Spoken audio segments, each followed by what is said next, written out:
Hi, I'm Carl Taylor. Welcome to Visual Education Live. Tonight we've got another one of our incredible live photo shoots.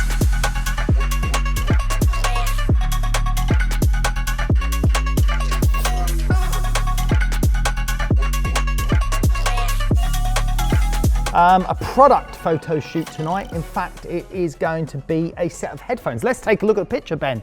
Let's take a look. There he is. Ben's our live production guy. He's just switched over there so you can see the shot that we're going to be working on. I'm going to zoom in on this shot here a second just so you can see the detail. Look at that. Lovely lighting, beautiful detail. Now, as always, we've got Emma on the questions. She's super alert today. She's been just telling me all day about how lively and alert she feels. Let me first explain some of the things that could not be done, if you like, in one shot. Obviously, I cannot make Beats wireless headphones levitate in the air. So clearly, this item was suspended in some way. And we're going to look at that part of the process.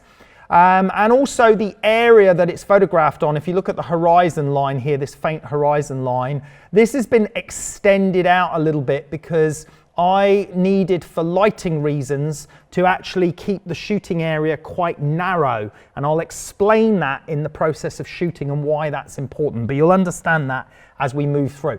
I think it's time to get started, I'd say. Let's get cracking.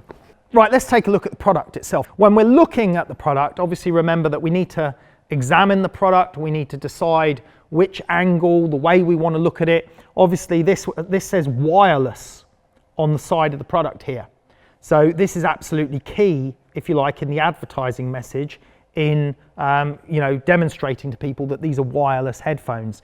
So that's key to it. The Beats logo is key to it as well. And then obviously my concept of them sort of floating in the air to give the impression that they were really light to wear and a sort of more playful, bright, high key type shot as well. So I've got an overhead scrim, which is going to be our starting light. This is absolutely key. I've got a low Avenger stand here, and I'm simply going to hang the headphones on that grip arm like so. Now, one of the other things that you heard me mention was about the width of this. In the final shot that you see there, you can see that I've got a wide horizon. So it looks like it's in a great big amount of space here. But you can clearly see here, that's not the case. I've actually got a narrow horizon area. And the reason for that is quite simple. If I used a really wide horizon for this shot, then my matte acrylic board would be right out here, and that would prevent me from getting my lighting in really close, which is where I need it to get the sort of reflection control that I need. So you're far better to think about, well, what's best for my lighting on the product? Because it's very easy in Photoshop to extend this horizon afterwards. So think about it logically, pre-visualize it, think about the whole process in advance to make sure you make the right decisions right from the start. Otherwise, you could fall into problems. Now, the further my lighting is away, the harder it's going to be to get the exposure on the plastic and the reflection in the gold to balance out okay. Okay, due to the way reflectivity works and exposure works and the inverse square law, having the lighting really close means that we can get the reflection in the gold not to burn out too much and get the exposure correct in the plastic. And you can see we've got a light on a boom arm, on a giraffe boom, which is one of my most common sort of lighting for product photography. It's coming over the scrim, and then it's bare bulb. So the light is going to form through here as a gradient. It'll fall away, spread away, and we can decrease or increase the size of that ball, that gradient, by how close the bulb is or how close the flash is to the scrim.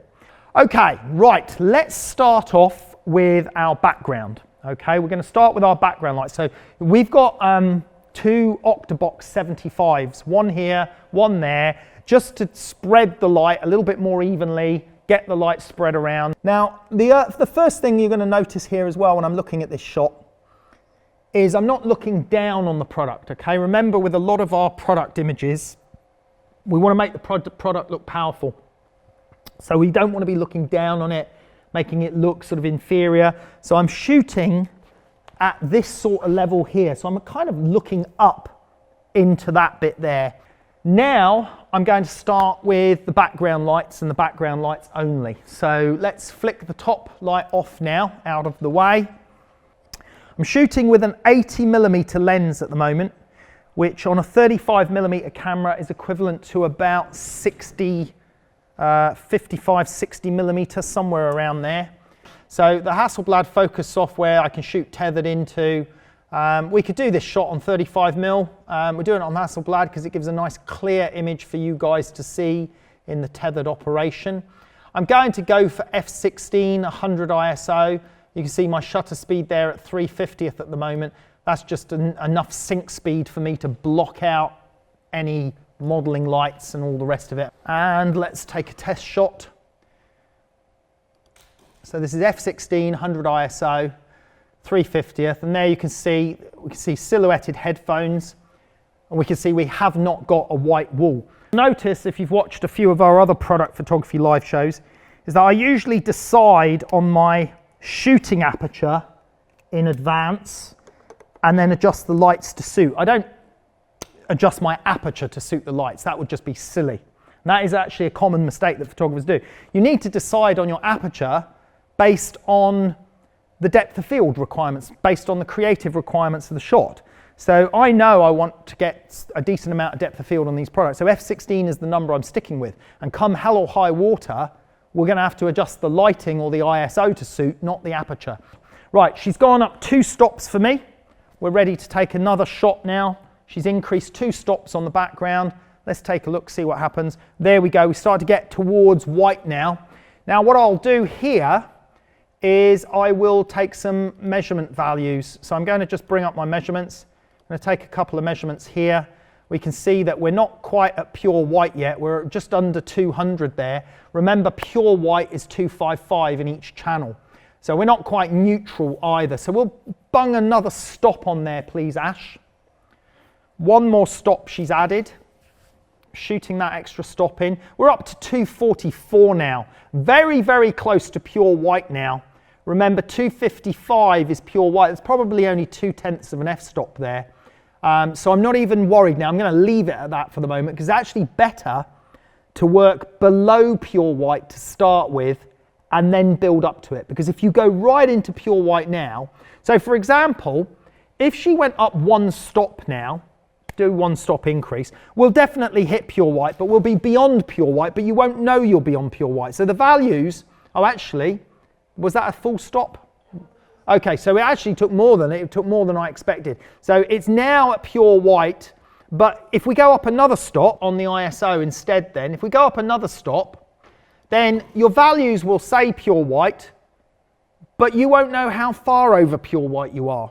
So all that's happened is we've added more lighting and flare onto the product that we don't really need or we don't want. So this is where you have to be very careful in deciding what white should be, because that's as white as we need there, and that's white as well, but one of them's got flare and one of them hasn't. So we haven't lit the product yet, we've just lit the background. I'm happy with where the background is, 2 background lights, nice and simple. There we go. Our next light, if you like, our most important light is what we call our key light. That's our key light. Now we have to start identifying the attributes of the key light and where and how it's going to make the product look good. I'm going to get her to start off high contrast, so she's going to bring the light down close to the scrim, and I'm just going to check she's not going to set fire to it or burn it, so that's good enough for me for the moment. They come towards me a tiny bit. Okay, so I'm looking at the product and I'm looking at what's happening with the lighting that she's applying there, and I'm going to get her to roll backwards now quite rapidly. There we go, I can see a change there. Right, let's see if we can bring this into live view, because Ben loves live view. He loves anything with some sort of gadget feature. I'm going into live view. Now look at the light on the top of the product there, okay? Now roll that forwards, Ash. Watch that change there. So you can see the light changing on the product as we move it in live view. Roll back again. There we go, stop there. Come back forwards towards me a little bit. Stop there. Now roll left and right. There you go. So you can see the lighting changing on that top band of the headphones. So that's what I've got to give consideration to. That's a good starting point for me. So you can see now, here's our product, but our light is actually over here, and so it's back a bit and it's this way a bit.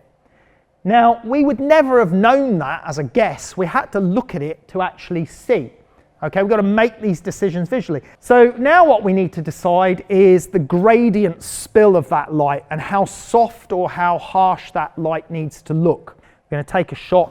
Let's have a look at the highlight on the top of the product. There we go. Lovely little soft highlight, okay? Look at that beautiful gradient in that plastic there. Isn't that lovely? Just gorgeous little simple gradient.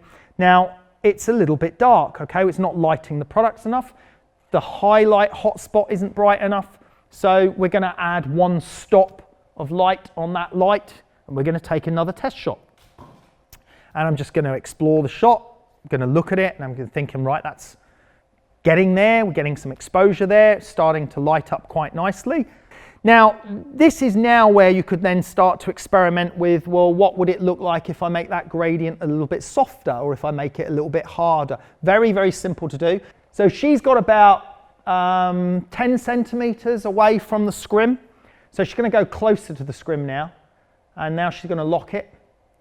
And now she's about 3 or 4 centimeters away from the scrim. Now she's halved her distance. So it's going to get brighter now, but it's also, it would have got more contrasty. So because the ball's closer there. So it's got brighter. Now take that half a stop off to compensate for it getting brighter. Let's have a look if that ball of light changes. So I'm going to flick between the two shots. So that's the one we had. There you go. And that's the new one. And you can see the ball is smaller. Let's zoom right in on that area. Okay, so let's bring that into here. Now let's flick between the shot before, there, and there. Now look how much more light spreads down on the previous shot. There, more light spreading down here. So it's a softer gradient. And on the new shot, this bit will be darker down here, there. This area is still the same because we got the exposure right, but the gradient has changed. I preferred that gradient to that one. So I preferred the one where it was about 10 centimeters away from the scrim, but now I'm going to get Ashley to soften it out even more. So we're going to go up a little bit higher. There we go. Now she's at about 20 centimeters now. And because she's further away, she's going to have to increase the light by at least half a stop, probably more towards 2/3 of a stop. 2/3 of a stop. Let's go up. Right, now let's watch. So that was the old shot. That was the new one. Let's go back to the old one. Let's take another shot. Now this light will soften out even more now. There. So now it's softer and it's spread out even more. And this gradient is a lot less harsh. Give me half a stop more exposure on that though. I'm trying to figure out which one I like the best. So we've got a softer gradient there on that one.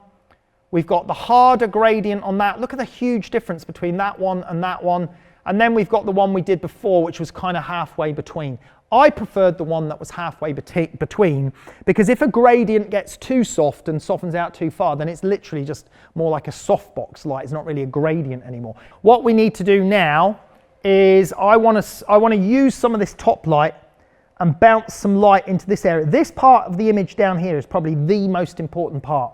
This is where the brand logo is, just down here. This is important, and this word wireless is also the important. So this part of the image here is the most important part of this advertising shot. So that's the bit we really need to concentrate. We're going to concentrate on this bit here first, and we're going to do that by bringing in a mirror. And I'm going to use a block. So slide the mirror in. No big change there because we've already got a reflective surface. We've got the white. So that's not working at that angle. So now she's going to lift it up at an angle. There we go. Right, now slide it away because it's too close to the product, too far. Back in a bit more. Right, stop there. Right, so at that angle, we get a really strong reflection on the product. I think you can lower the angle a little bit. Right, actually raise it up. This is a great talking point. Right, not that high. Lower, a little bit lower. Right, watch this. Let's take this shot. Look how much light this bounces back into that area. Look, that's bounced all that light into that area there compared from that. That's just that one mirror. But it's actually bouncing too much into this zone here. I want to control it in this area a little bit more separately because I know I can use another mirror to bounce into that. So lower it down the angle. That's it there. Now where she's lowered it, I've got maximum intensity into that Beats logo, but it's too bright, okay? It's way too bright, but it is the area that I want to illuminate, okay?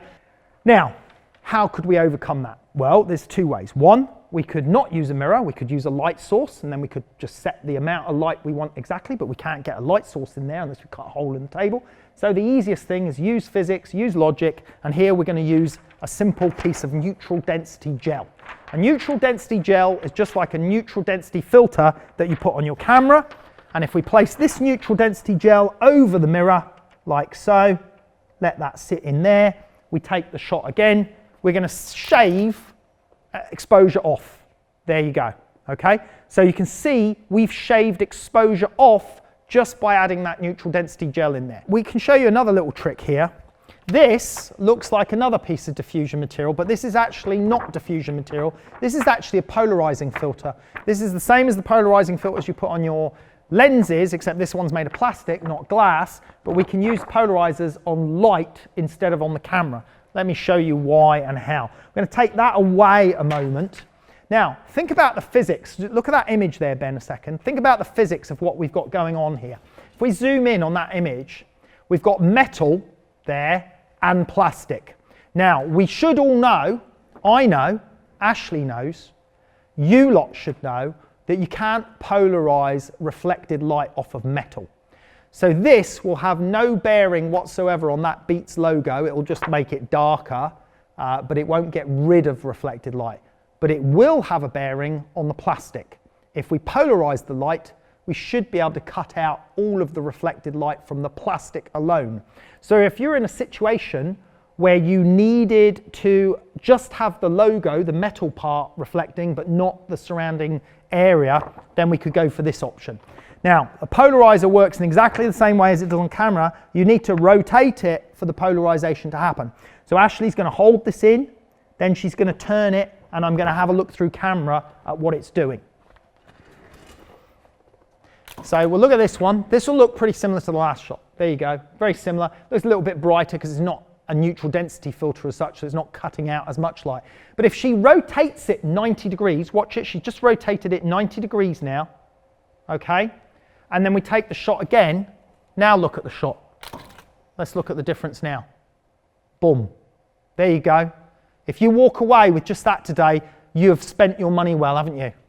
You have got polarization of light happening there, not on camera, but on the light source itself. You can put polarizing filters on the lights themselves or even on mirrors, as we're doing in this case. And what we have now is we have physics being applied where you cannot polarize the light bouncing off the metal logo, but we are polarizing the light coming off the plastic.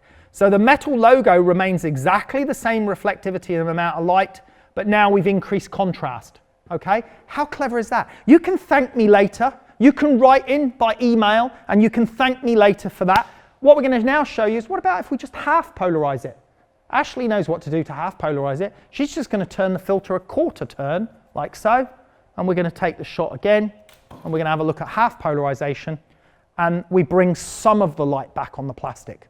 Okay, so by working with polarization and polarization gels, which are also made by Lee Filters, you can buy them in sheets. By working with polarization gels and turning them, we can actually control reflectivity to a certain degree as well. Okay, good. Another question, we don't want the polarizer, by the way. We're going to go with the ND gel instead.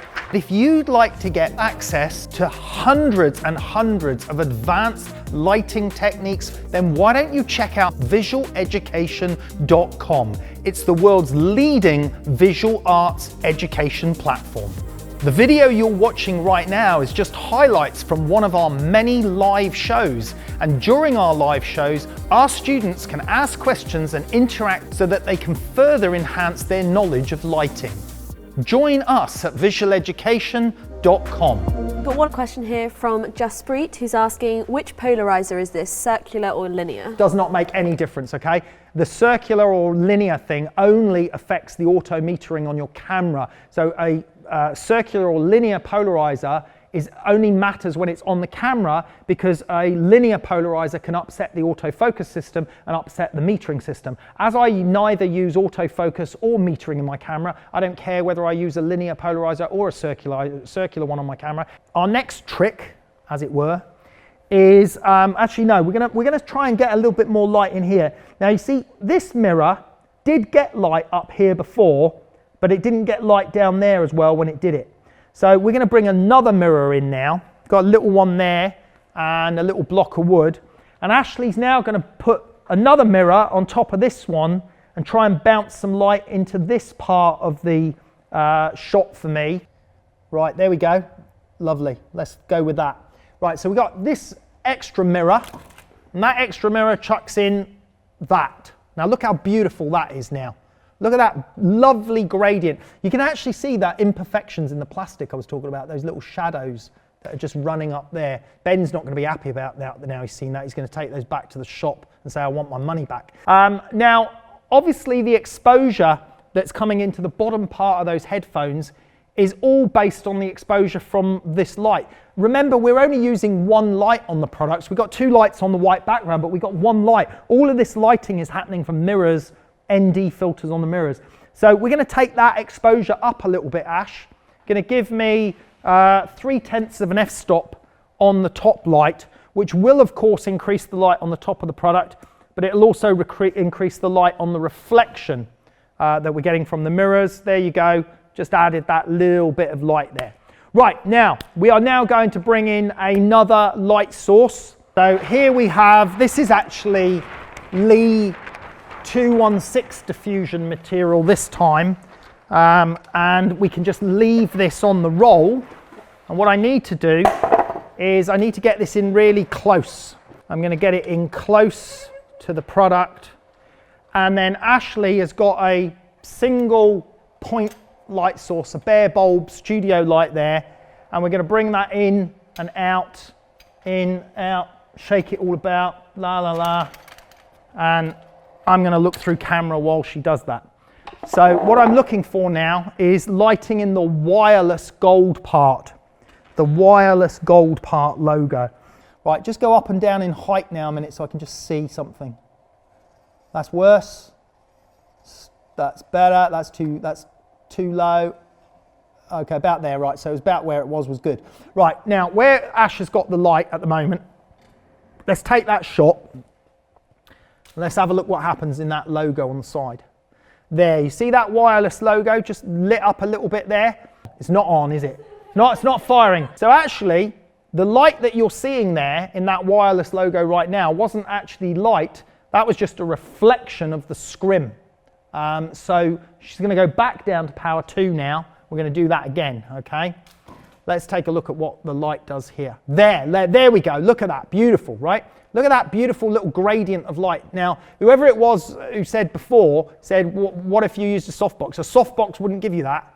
That's a gradient. That's where the light starts brighter here, falls away, and that's gradient lighting. This is exactly what I wanted to do, but it's in the wrong position. Why is it in the wrong position? It's in the wrong position because we read from left to right.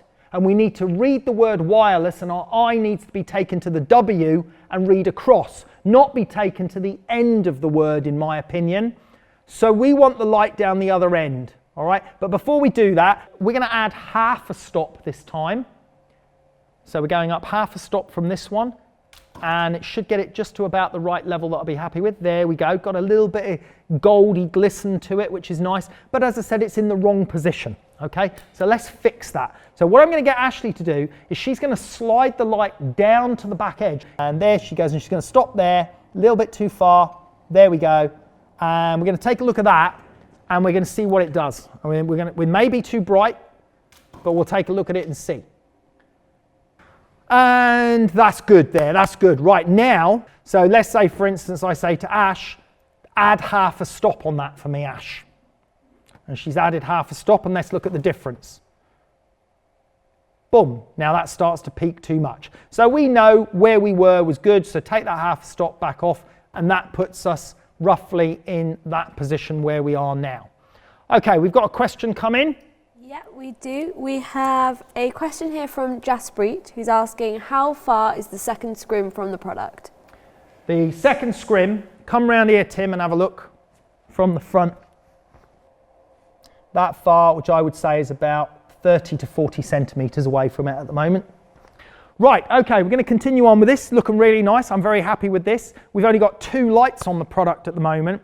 We're now going to add a third light, and we're going to start to deal with a light that's a little bit more specular and a little bit more of a detailed light, like a pocket of light. We're going to bring in a tight snoot now, and we're going to try and highlight a little bit of this. Remember this cushioning material.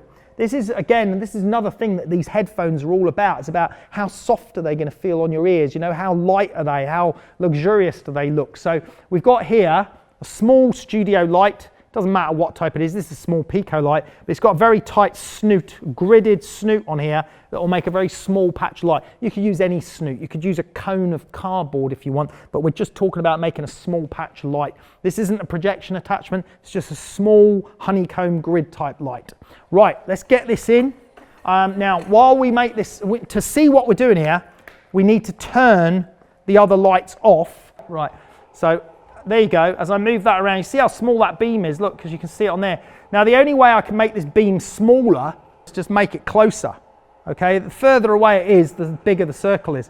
So if I want to get a nice patch of light on there, I need to get it in relatively close so that I don't get light on the rest of the product, that I get it just on the concentrated area that I want. Since I kind of know roughly where I want it to go, somewhere around about there, I think. Let's put the other lights back on. And we're just gonna roll with that to start with. So this shot here, there you go. So you see that patch of light that just came in there? Very subtle, not nearly strong enough. Let's add a stop on at a time. Let's add 1 stop on. 1 stop's on, we're gonna increase that light again. Boom, there we go. Let's add another stop. We're on power what now? 7. Okay, we're gonna add that to up to 7. There we go. Now we start to get some definition there. Look at that, lovely highlight on the side there. Now let's jump back before we add that light on. So from there to there. So we really bring the product alive now by adding that light on the cushioning of the material. There's a couple of little details we need to deal with, and that is these darker areas here.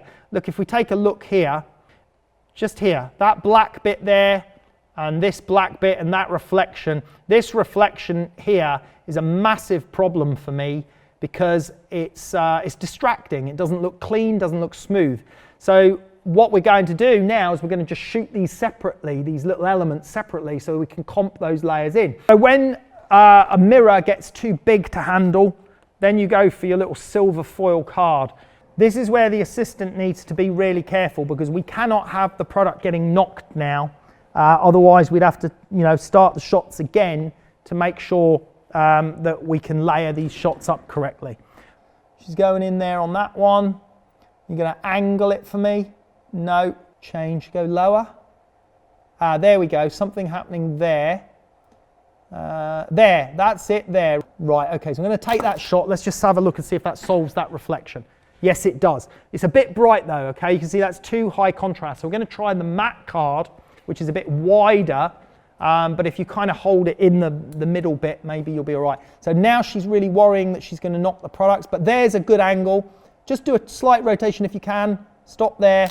Let's take that shot. Let's look at it now. So the matte card, there you go, perfect. The matte card gives a much softer gold reflection. These areas are still quite dark there, and they're dark on the side. So we're just going to take a look at fixing those little parts now. There we go. Let's have a look at that. And let's see if that takes care of the one on that side. Yes, it does. And that's done there. Rotate a little bit. There we go. So that was making it quite bright on that one because it's reflecting off the other side. But there you see how we can easily fill in. So we've just filled in that one there. Then on that one, we filled it in here. And then obviously on the one before, we filled that in. What we're left with though, is we still need to create this shadow. Remember, if we jump back just quickly to the final retouch shot, remember we need this shadow here, okay? So that shadow, you see, cannot be made from the lighting setup that we've got at the moment, because that shadow needs to be created from a single point light source, which is what we're going to do next. Let's take a question before we do that. Yeah, we've got a question here from Andre, who's asking, Carl, as you know, Pico lights and gobos can be quite expensive. What would be a good enough alternative for those until the contracts start coming in? Well, you don't have any expensive stuff here. Here's me saying you don't have any expensive stuff here with a Hasselblad and a load of Bron lights. You don't have anything expensive here that is any different to what you could achieve with less expensive lights and cameras, and let me explain why. We have a camera with an 80mm lens on. Now that could be a Canon 5D Mark III, could be a Nikon D850, could be whatever, with a 60mm lens on. That would give you the same focal length, so that would be in the ballpark, or a Sony, whatever.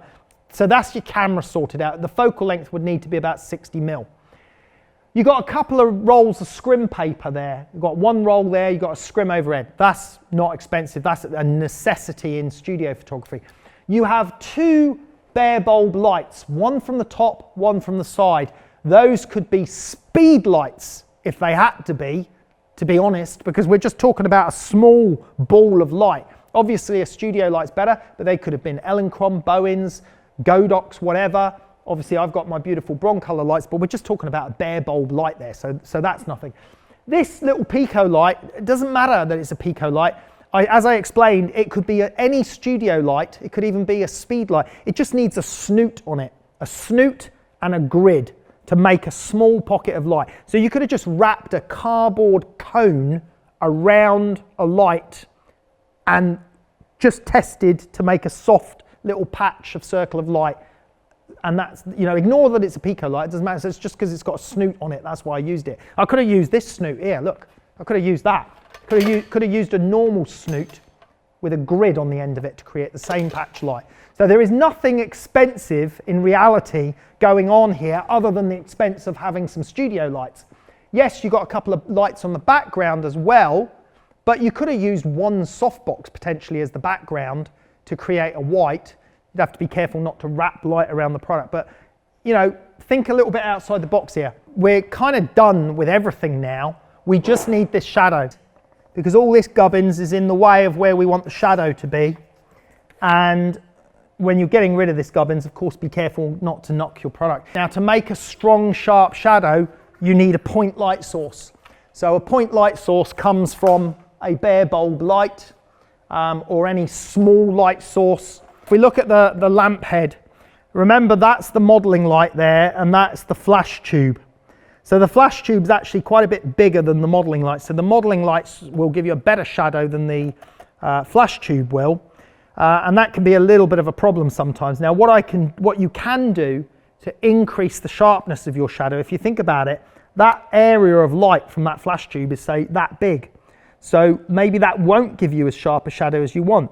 So if you actually rotate the light sideways and you only use that part of the light, now instead of using the flash tube like that now, you're now using it like that. So it's actually a smaller light. When you move the light, you're going to move the shadow. Just as the sun going across the sky at the day, you know, is going to lengthen or shorten the shadows based on the height of the light. There's quite a good shape from the shadow. It's a little bit long, so it's going a bit too fast, so come back in a bit. There we go, round about there. That's looking pretty good for me for the shadow. So we're gonna just give that a whirl and see what it looks like, and we're going to see if we can get the right level of light. That shadow is a good shadow. We can work with that shadow. That can take us to the final image that we were after. Right, let's jump back to the shot that we were working on before. So you can see here how we achieved the image all in camera there of the headphones, the reflection using the ND gels, showed you the trick with the polarizer, showed you the tricks here with illuminating this and getting the right level of illumination. Let's now jump back finally into Photoshop. There you can see that lovely weaker shadow. Obviously I've smoothed that out in Photoshop a little bit. There you can see that reflection in there, the B, that little reflection, the reflection in the wireless logo, same light reflection on this area, and then we comped in these bits in here from one shot and another shot here, and that's the light we had from our little snooted light hitting there. But remember, as I said, I obviously have done a bit of burn and dodge work on this shot. I've also increased the saturation of the gold as well to make that pump out and punch out a little bit more on there. If we take a look just briefly at the layers again, you bring the layers palette up. If we go back to the original shot, there's the original shot there. So you can see that's pretty much exactly what we've achieved in camera today. And then with a bit of post-production work, that's what it ends up as. And interestingly, we've created a really highly polished product shot with mostly bare bulb lighting and a snoot. It's that careful control of gradients on scrims and diffusion material and mirrors, and it's knowing where to apply them, how to apply them, and what to look out for that makes the image work. Question here from Jaspreet, who's asking, what about the stand holding the product? Would you just retouch that out? Yeah, absolutely. You can see that's what we did. What I said earlier, what I would have done, and this is actually the shot that I forgot to do, what we should have done before we did all this nonsense to make the shadow and when we had all the lighting in, is I would have got Ashley to hold the product. I would have taken the stand away. Let's just do it, Ash, just so they can see. I would have got Ashley to hold the product like so, and then she would whip that stand away. Yeah, it's fine, just take that away. And then I'd just take another picture. And then that picture will be close enough that we can then steal that bit and comp it into the other shot. Okay, I hope that answered all your questions, guys. I've thoroughly enjoyed that one. I hope you did too. You can see some of these techniques are quite simple when you know what to do and you know how to apply it. Of course, it's understanding those fundamentals of lighting, homogeneous light, gradient lights, reflection, inverse square law. Check out the very first chapter in the portrait section called Understanding Studio Lighting, I think it's called, or Understanding Light. This is probably one of the most important chapters in our whole platform about teaching you those fundamental basics of light. So if you're struggling with any of that, go and watch that chapter for sure. Thanks for joining us tonight. We'll see you next time.